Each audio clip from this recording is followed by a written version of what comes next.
भारत का पूरा प्लान उस पर रिवर्स होता दिखाई देता है। शहजाद चौधरी साहब, हम गुज़िश्ता कई दिनों से गुफ्तगू कर रहे थे और आपकी गुफ्तगू में एक नुक्ता आपने किसी वक्त बात करते हुए कहा था कि जंगों पे मामलात हल नहीं होते मगर जंगें वो स्पेस निकाल कर देती हैं जहां से मामलात आगे चलते हैं। एक तो ये जो स्पेस निकली है, अमेरिका का आना बतौर सालिस, भारत कभी भी मीडिएटर तस्लीम नहीं करता था और फिर जिस तरीके से वो बराबरी पर दोनों को लेकर चल रहा है और दोस्त कहते हुए मजीद मुज़ाकरात का एहतमाम या इस सालसी को, जंगबंदी को वो खूबसूरत भी करार दे रहे हैं, इस पर आइएगा। मगर उससे पहले इसको कॉमेंट करते हुए कि जंग के मैदान में अगर एक कमांडर मुखालिफ कमांडर को ओवर एस्टिमेट करे तो फिर उसके साथ वही होता है जो भारत में हुआ है, अंडर एस्टिमेट करे अपने मुखालिफ को।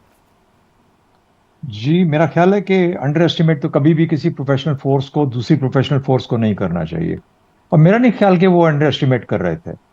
यकीन मानिए कि अगर ये अंडर एस्टिमेशन की बात होती तो भारत बहुत अरसा पहले बहुत ज्यादा अपने हाथ दिखा चुका होता। मेरा ख्याल है जो पिछला सफर हमारा रहा है दोनों का, इसमें उनके यहाँ कहीं ना कहीं पे ये शकूक हमेशा कुछ कुछ देर के बाद यकीन में बदल जाता है कि पाकिस्तान एक वॉक ओवर नहीं है। पाकिस्तान को आप पैरों तले रोनते हुए खुदा न खास्ता निकल नहीं सकते।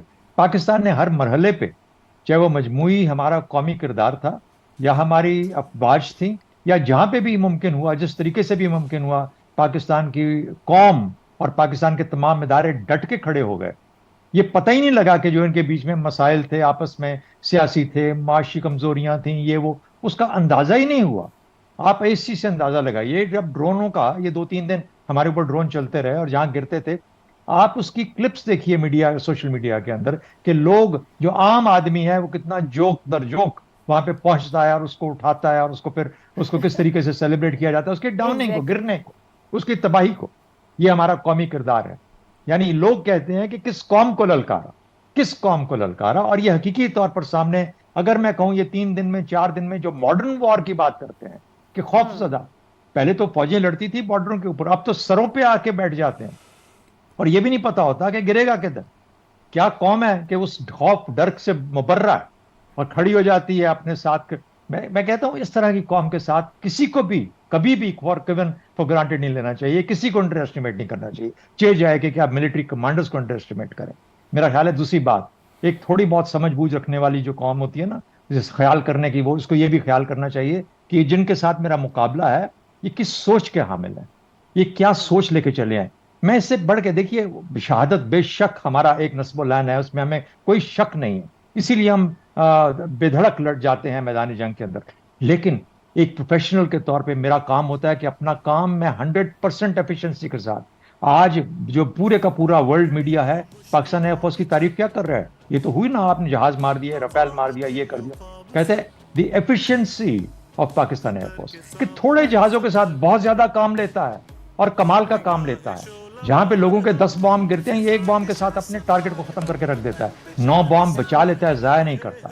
ये काबिलियत है जो कि पाकिस्तान की है, अंडर एस्टिमेट करने का कोई चांस ही नहीं है। अब आपका क्विकली मैं दूसरे सवाल पे आता हूं जो कि आपका दूसरा हिस्सा था। देखिए, इस वक्त हमने हासिल क्या किया? इस वक्त हासिल ये हुआ, ठीक है, सीज फायर हो गया और इंडिया गया खुद सीज फायर कराने के लिए। हम ऐसी जंग के दहाने पे खड़े आ चुके थे जहां पर किसके बाद कोई वापस आने का रास्ता नहीं था। तो कहीं ना कहीं पे अकल ने काम किया। उस हमले के बाद, उस ऑफेंसिव के बाद जो पाकिस्तान ने अपना डिस्प्ले किया, और भारत ने कहा कि मैं तैयार हूं जी सीज फायर के लिए, और सीज फायर हो गया, अच्छी बात है। खूबसूरती उस सीज फायर की है कि पाकिस्तानी अपना सर फखर से बुलंद किए बैठे हैं, अल्लाह की मेहरबानी के साथ, अल्लाह का शुक्र है। और दूसरी बात यह कि आज भारत और पाकिस्तान बराबर तस्वर किए जा रहे हैं। इंडिया एंड पाकिस्तान, वो जो कहते थे कि हमने इनको अलग-अलग कर दिया, अब आप अफगानिस्तान के साथ जाके अपनी बात कराइए। नहीं, इंडो पाक is a flash point. Indo पाक इज अ प्रॉब्लम जिसको कि रिजॉल्व करना दुनिया की और इस खत्ते की जिम्मेदारी है। इंडो पाक के अंदर मसाइल हैं जो भारत अपने हुजम की वजह से, अपनी शायद माशी हुजम की वजह से ये नहीं समझ सकता कि वो इसके ऊपर मुकम्मल तौर पर अपनी खुद इख्तियारी रखता है। ऐसी बात हरगिज़ नहीं है। पाकिस्तान को शामिल करना पड़ेगा, पाकिस्तान के साथ मिलकर चलना पड़ेगा, पाकिस्तान के साथ मसाइल को हल करना पड़ेगा। ये सेकंड टेक अवे है। आप बताएं, अब आपके जो ट्रंप कह रहा है कि ये, देखिए, ट्रंप की बातों में बेशक एक अच्छी प्रॉमिस पोटेंशियल नजर आता है, लेकिन उसी तरह जेडी वैंस पे चले जाइए। जेडी वैंस कितना रिजर्व था थ्रू आउट द पीरियड। मेरे ख्याल से जेडी वैंस को जिस तरह खुल के आना चाहिए था, चंद घंटे पहले वेंस ने कहा था नन ऑफ आवर बिजनेस। किस बात ने मजबूर किया अमेरिका को कि इट्स देयर बिजनेस? ये अमेरिका था या खुद भारत ने जाके कहा, तरला डाला? तो इसलिए मैं उससे ज़्यादा जेडी वैंस पे बात नहीं करना चाहता, लेकिन कहीं ना कहीं पे उस अमेरिकी इस्टेब्लिशमेंट के अंदर एक ऐसा गिरोह मौजूद है जो इस किस्म की शक्ल को हवा देता है। क्या मकसद है, हम आगे जाके इसको डिस्कस करते रहेंगे, शायद आने वाले दिनों में करते रहेंगे कि क्या वजह थी कि ये कहा गया कि अगर तुम इस जंग को उस हद तक रखो जहां पर कि खत्ते में ना फैले, यानी जंग करो लेकिन बाहर ना लेके जाओ, यानी कमाल की बात है। ये आजकल की डिप्लोमेसी है, इसको समझने की जरूरत है। लेकिन बहरहाल वो प्रेसिडेंट ट्रंप की पॉलिसी नहीं थी। जब ट्रंप को समझ आई कि बात कहां से कहां तक जा रही है, तो फिर उसको भाग के आना पड़ा बीच में। और उसकी वजह यह थी कि पाकिस्तान ने वाजे कर दिया था कि हमारे पास अब आइंदा रुकने के लिए कोई मौका नहीं है, अब हम फुल बोर जाएंगे और मुकम्मल जाएंगे। तो मेरा ख्याल है कि ये चीजें हैं। तो मुझे अल्लाह करे कि ट्रंप इसके ऊपर अपने बाकी जो उसने वादे वईद कर रहा है हमारे साथ और इस खत्ते के साथ, वो आगे जाके पूरे करे, क्योंकि काम अधूरा नहीं छोड़ा जा सकता। इसको मुकम्मल करना हमारा, अगर ट्रंप का नहीं तो पाकिस्तान की जिम्मेदारी जरूर बनती। बिल्कुल दुरुस्त। इफ्तिखार साहब, ये जो अमेरिका दरमियान में आया, सालिस बना, पाकिस्तान की तरफ से तो बहुत वेलकम किया जा रहा है, मगर वो भारत जो पिछले इतने, जब से मोदी वहाँ पर मौजूद है, वो अपने आप को हिंदुइज्म समझ कर और जिस थॉट प्रोसेस के साथ, जिसकी हमने पहले बात भी की, उसके साथ बैठे, वो समझते हैं हम ही विश्व गुरु हैं जनूबी एशिया के। मगर अमेरिका ने जैसा रिस्पॉन्ड करके बताया है कि ये दोनों हैं, इनके दरमियान कश्मीर का मसला मौजूद है, इसकी सालसी करनी ज़रूरी है। तो मोदी ने जिस पॉलिटिकल गेन के लिए जो सब कुछ किया था, वहां तो मोदी साहब के इस्तीफे की मांग हो रही है। कांग्रेस कह रही है कि इधर आओ, इजलास बुलाओ और बताओ किया क्या और हुआ कैसे है। पलट गया सब कुछ भारत के लिए एकदम से। बिल्कुल, और उसकी वजह पाकिस्तान की वो क़यादतें हैं जिन्होंने पाकिस्तान के एटमी हथियार बनाने में अपनी ज़िंदगी के बेहतरीन दिन गुजारे। किसी एक शख्स ने ये काम नहीं किया। उन कायदीन को पता था कि उनका मुकाबला एक ऐसे दुश्मन से है जो हिंदू है और उसकी ज़हनियत जो है वो ऐसी है कि वो मुसलमानों को बर्दाश्त ही नहीं कर सकता इस खिते में। आपका एक सवाल में बहुत सारा एक और सवाल छुपा हुआ है, मैं उसका जवाब देना चाहूँगा। जिस वक़्त हमने ये फ़ैसला किया कि कौमी सलामती कमेटी का इजलास बुलाया जा रहा है, तो उस कौमी सलामती कमेटी के इजलास के बाद वहाँ पे ये एहसास हुआ कि होगा क्या। कमांड इजलास की बात है। यस, मैं उसकी बात कर रहा हूँ, क्या होगा जी।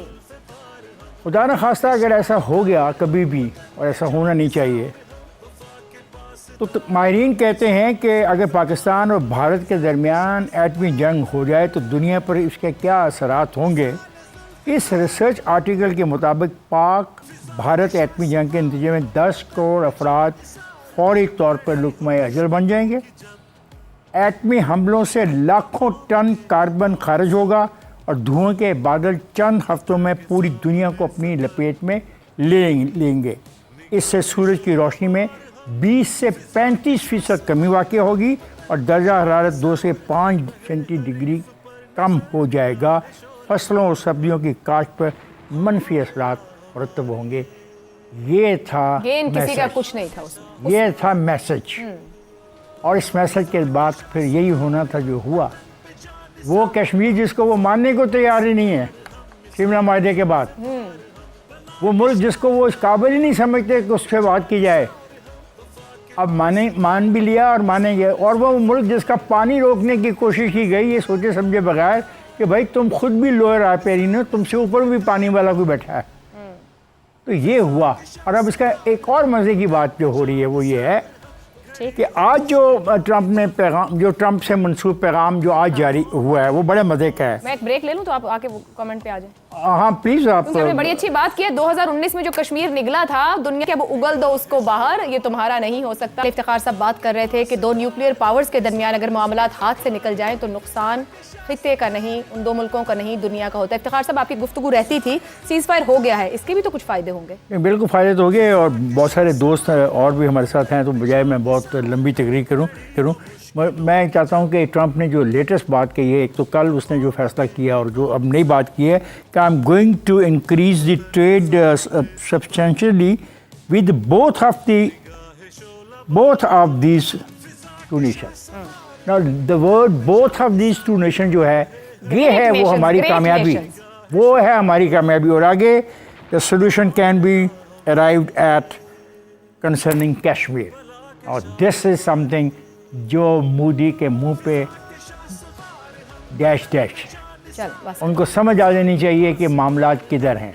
ठीक हो गया, ठीक हो गया। सुपीरियर वो लोग होते हैं जो अपनी सुपीरियरिटी को साबित कर दें, ठीक है, और येस्टरडे ये साबित हो गई है।